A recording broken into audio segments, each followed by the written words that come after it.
వాస్తు అనేది జ్యోతిష్యంలో అంతర్భాగం మాత్రమే, అంతేగాని అది ఏం సపరేట్ గా దాని యొక్క ఫలితాలను అందించదు.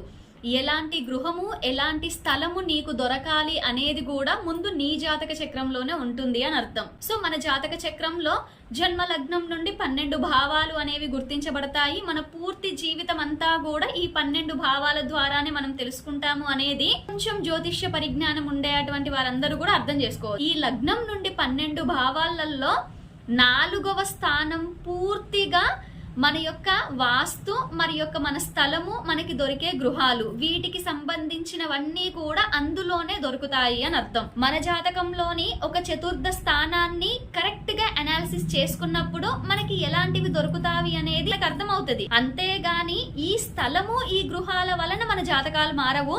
మన జాతకంలో ఏదైతే ఉందో అలాంటివి మాత్రమే దొరుకుతాయి. ఈ పాయింట్ కరెక్ట్ గా అర్థం చేసుకోవాలి ఎవరైనా.